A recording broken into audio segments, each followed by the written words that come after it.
Yeah, so I think that So I was listening to the radio the other day. I think it was someone Talksport, maybe Mike Graham or someone like that, and he was saying about. I'm going to cut this.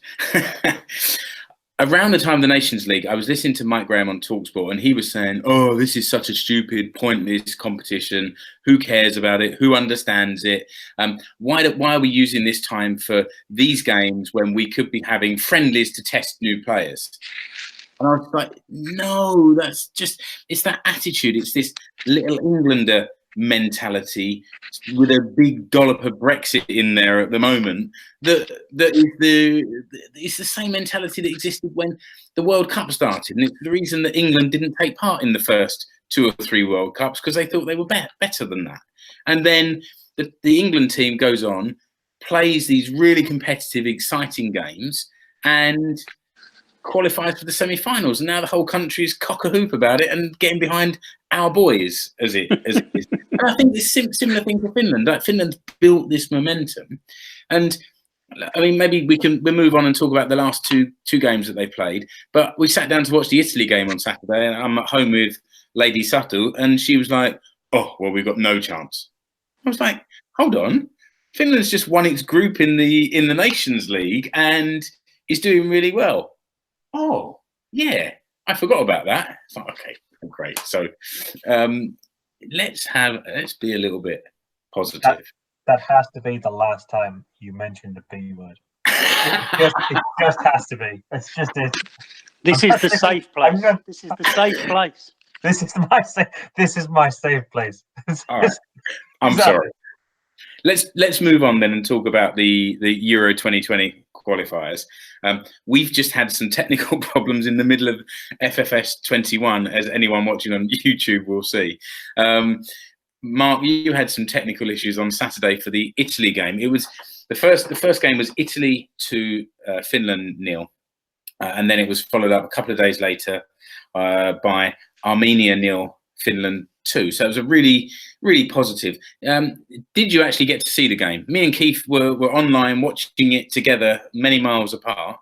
But what were your thoughts? Yeah, I watched the game. It was.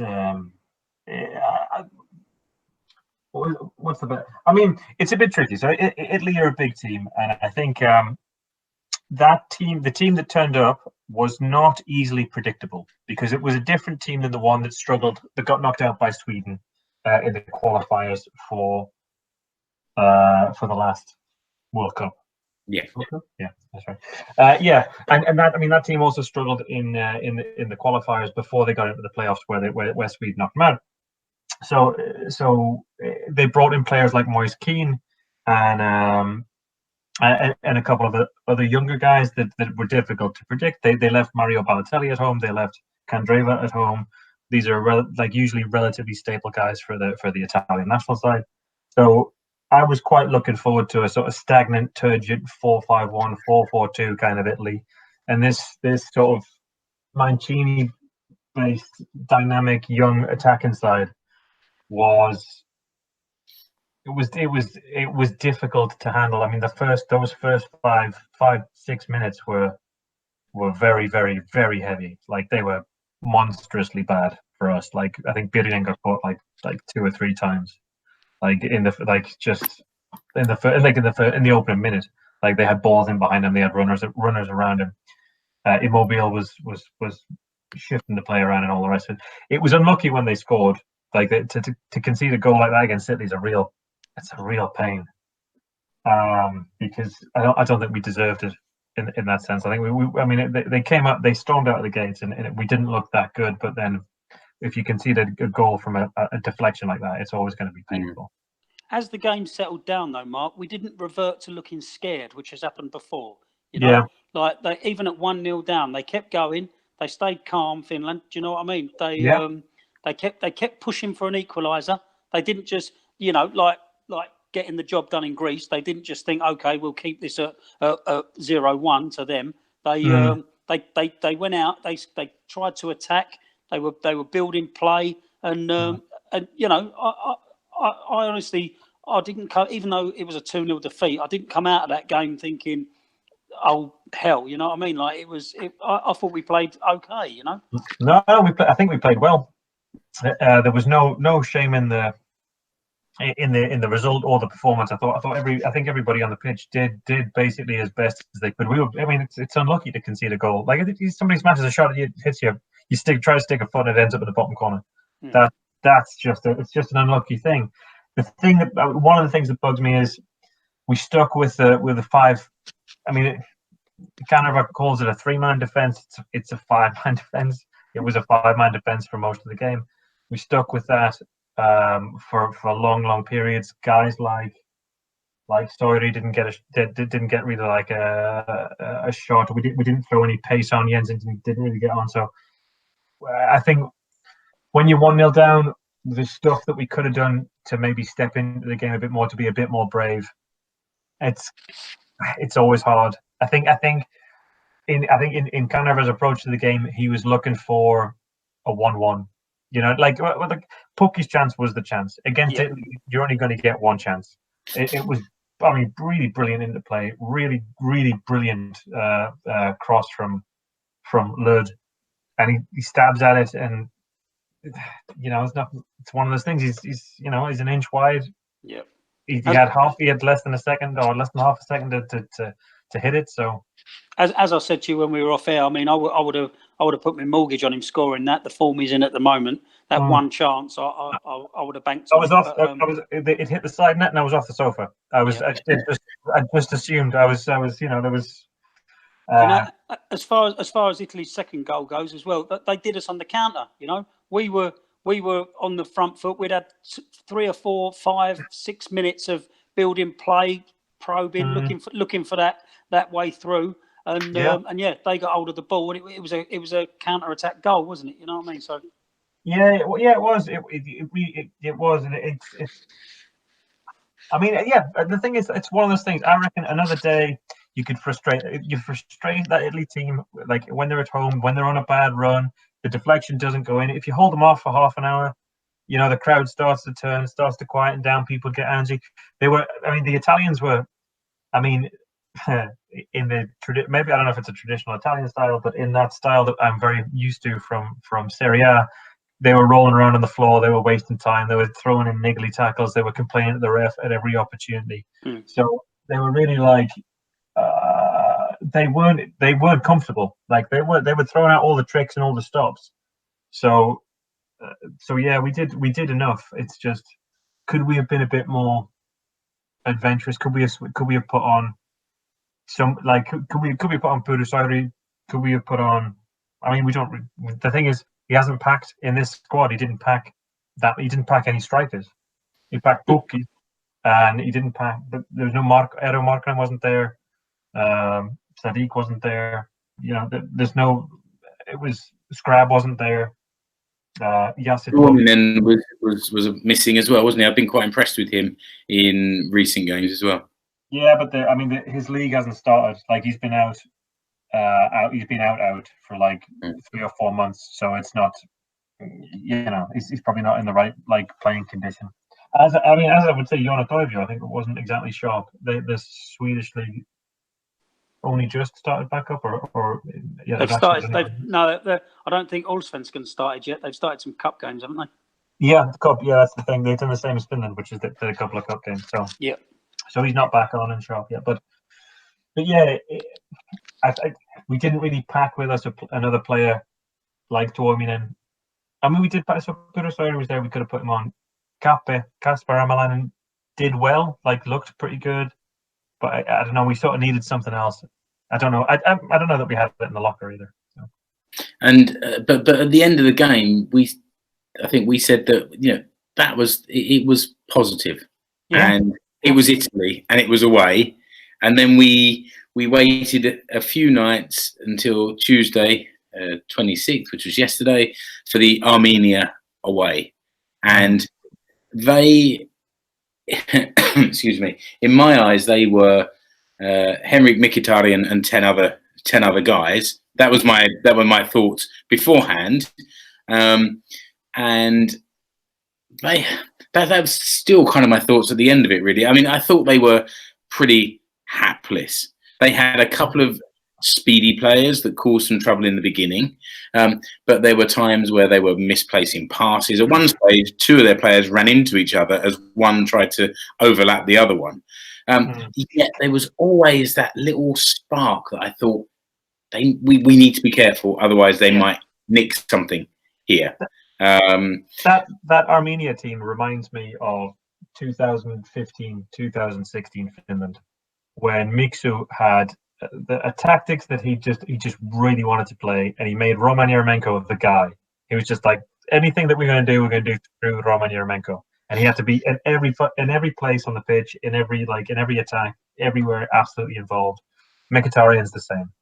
Everybody's looking at him. Everybody's giving him the ball, even when he doesn't want it, even when he's not in a position to take it.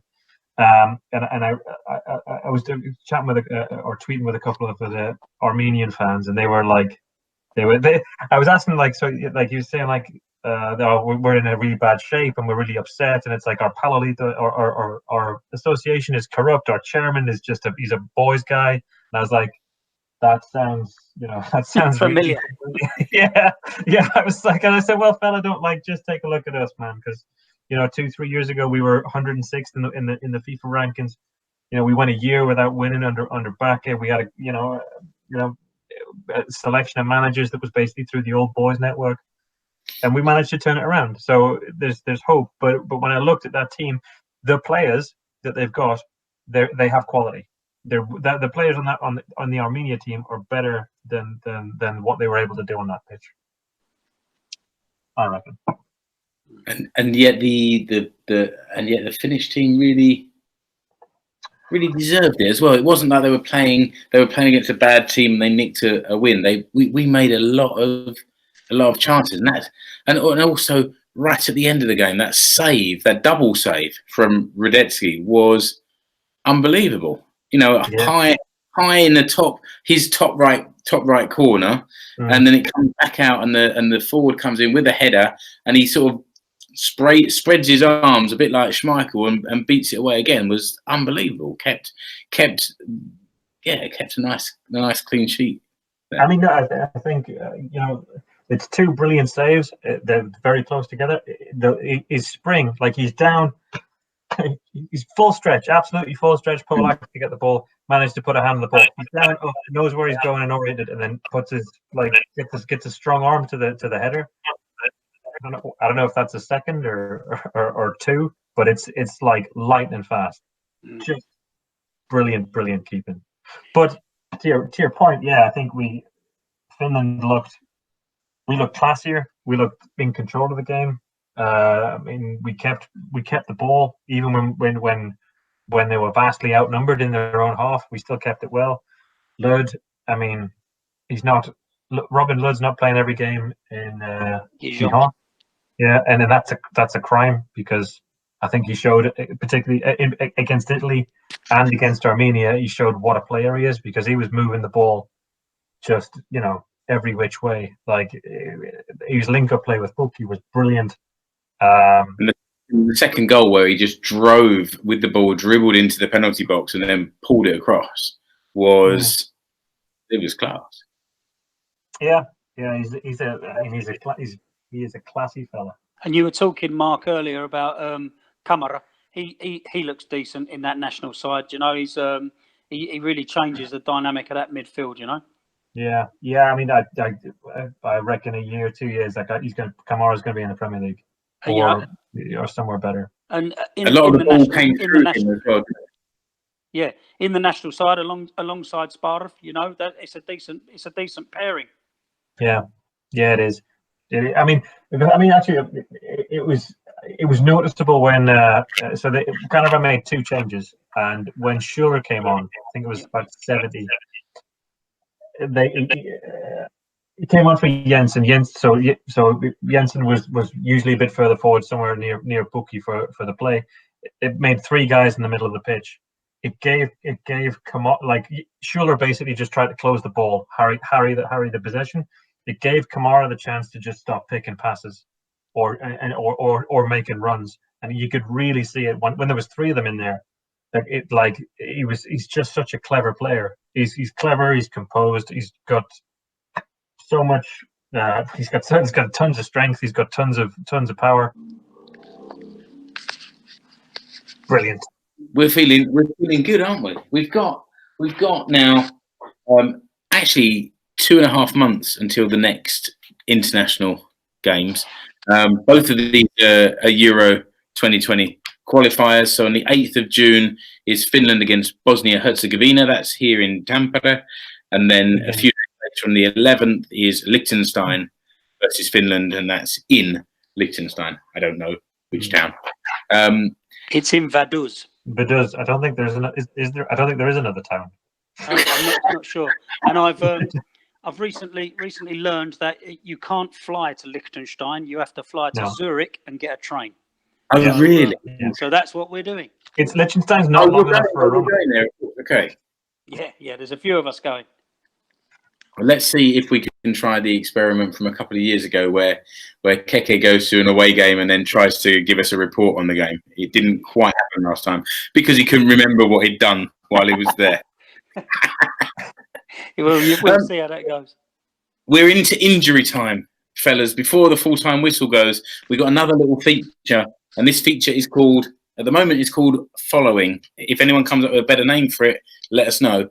This time we're going to... In this feature, we're going to nominate someone that we know or like or enjoy on well, we said here on Twitter, but I guess it could be on any social media. And the nomination this week was for Barbarian, who is on Twitter at @BarbaricFooty. Why? Why do you guys? I follow him on Twitter, but I'm not very active on Twitter. So why do you enjoy following Barbaric Footy? Well, since Rich and Escape to Suomi became less active or a little bit dormant, Barbaric Footy, Barbarian, he is on Twitter the English language go-to man for Finnish football. He's active. He's tweeting several times a day. He lets you know what's happening all over the world with Finnish players, like similar to Mark's website, but you're getting retweets from clubs where Finnish players are at. You're getting little short, sharp bullet points about what they're up to, and just fair play to Barbarian because he is the go-to man on Twitter. I've got to say, legend, absolutely. Okay, so sorry, Mark, I talked over you. Yeah, he's just an absolute legend, the best. Okay, so if anyone listening to this then goes and follows Barbaric Footy, send him a little message, let him know that you heard about him on here, and I don't know, he'll either be really happy or be really annoyed that sent loads more people to bother him with tweets about the Finnish football show. Okay, I think that's it. We've come to the end. It's full time. So I just wanted to remind everyone of our site. So Mark has the FC Suomi site, regular reports on Huuhkajat players around the world. I guess we'll be looking towards the Suomen Cup games, the start of the Veikkausliiga soon, and then looking again towards the upcoming Finland international games.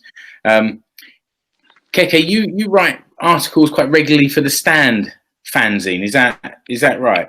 Yeah. I've written a few over the years, and you can find the previous published ones at my WordPress. So I think it's wordpress.com/Keke Mülleri or something like that. But yeah, you can tap it into Google and it should come up. But yeah, there's a new issue of Stand fanzine coming out in the next week or so. It has a detailed analysis of my trip to Estonia for the Nations League. So what we just said about your trips overseas. Yeah, you have details. How have you got details? Yeah. Well, I is remember. It fiction? Is that what you're telling us? Yeah. No. Well, yeah. You'll have to buy the fanzine and find out. Where can people buy the fanzine? So Stand fanzine have got their own web shop. If you just Google Stand fanzine, or you can follow them on Twitter at Stand fanzine, at Stand AMF. Yeah, they're good guys. There's a load of different features about grassroots football, about the state of the modern game from Premier League to internationals, right the way down to non-league. So it's worth a read. Okay, sounds good. And my Explore Finland podcast website, I have recently done some like a short mini series for Aattari Zoo here in Etelä-Pohjanmaa. A few interviews with people there at the zoo. So I've got that. I've got Explore Finland. I've got the Finnish football show. I don't know if I'm slowly becoming a podcast network. I don't know if you can just call yourself a podcast network or if you actually have to do something to show this. I've got lots of ideas for stuff, or should we call it content, for this year. And I was talking to Mark and Keke off air about an idea for something new, a fourth podcast. So keep your eyes and ears peeled for that. No spoilers. Subscribe to the YouTube channel, so when these live shows come out, you'll get notifications that we're on air. Search for my name, Mark Wiltshire, or search for the Finnish football show, and we'll do our very best to get the podcast out in the next couple of days. Because of the technical problems, I've now got 2 files that I need to somehow stitch together. I did my rant 3 times. I'm not quite sure how many times it recorded, so I've got some work to do tomorrow. Mark, out of 10, how did Keke do? Oh, I mean, just 10. Just 5. Absolutely. They're 2 of these. 2 of these. Okay. I'll give you 10 out of 10. Thanks a lot. I will say it's nice that we're all on the same strip. I mean, you know, it's kind of clear now that we're all on the same team. Well, they're different eras. Yeah. Oh, yeah, a little bit, yeah. Keke, good job. Thanks for doing this, and I hope you've enjoyed it, and we'll come back and do it again with us next time. I think if we can try and do this every 4 weeks. I know we've said this before, but I've got that fire in my belly at the moment, so I'm going to be on your cases to get this done, and maybe we'll come back together after the first couple of rounds of the Veikkausliiga. Sounds good. Kiitos. I'm off to eat my suufeli now. I saved it. Didn't want to make a noise. You've only gone and put product placement in the Finnish football show. Oh bugger. Other chocolate bars are available. 18+ warning as well. Yeah. Did we swear? We didn't swear, did we? I think you just said bugger, but we'll leave that. We'll let that go. That's the B word I'm fine with. Yeah. Thanks a lot, Mark. Speak to you again soon. Take it easy. Cheers, guys.